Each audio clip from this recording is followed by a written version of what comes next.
할렐루야. 이용진 교수님의 마태복음 산책하기 41번째 시간으로 제목은 맹세하지 말라입니다. 하나님의 은혜가 말씀을 듣는 여러분들에게 임하시길 바랍니다.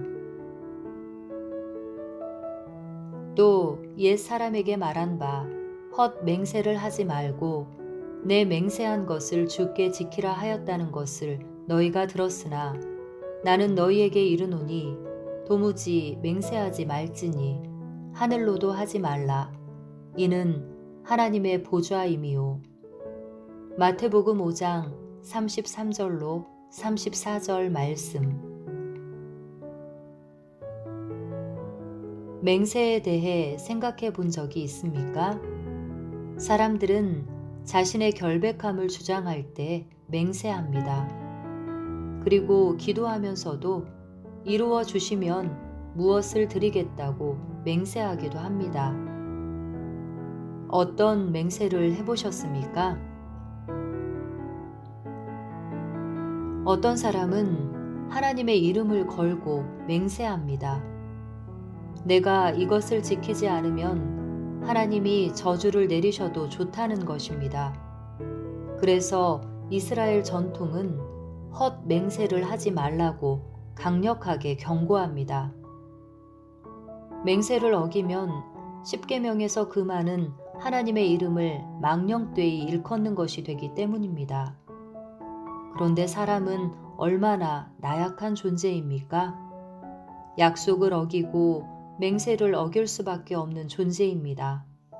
또한 하나님의 이름을 걸고 맹세를 해야 할 처지라면 그의 신용이 얼마나 불량한 것입니까?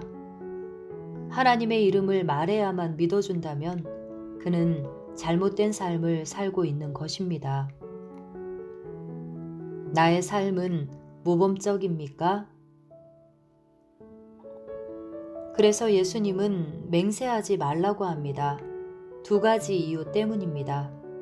먼저 인간은 맹세를 지킬 수 있는 존재가 아니라는 것입니다. 그리고 맹세를 하지 않아도 믿어주는 삶을 살라는 것입니다. 성도는 하나님의 자녀입니다. 하나님의 자녀는 어떤 일이 있어도 약속을 지키시는 하나님을 닮아 믿음을 주는 사람이어야 합니다.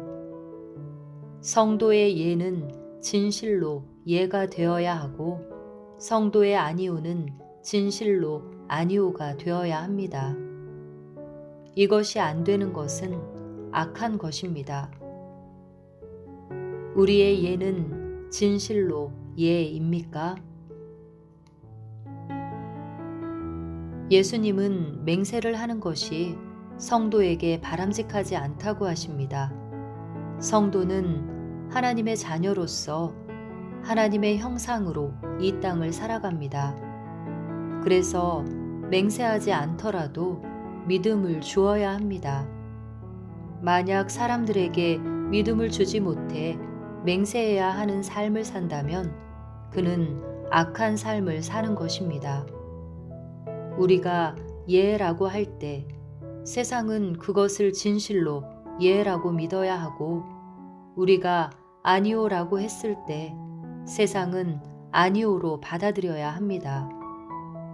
어떻게 하면 진실한 삶을 살 수 있을까요? 맹세하지 말아야 하는 이유는 무엇입니까? 하나님을 닮는 것은 어떤 것입니까? 하나님, 기만과 속임으로 타락하여 아무도 믿을 수 없는 이 땅에 사는 우리들이 하나님의 자녀로서 모범적인 삶을 살게 하시고 그것을 통해 세상에 믿음을 주는 자들이 되게 하옵소서. 예수님 이름으로 기도합니다. 아멘.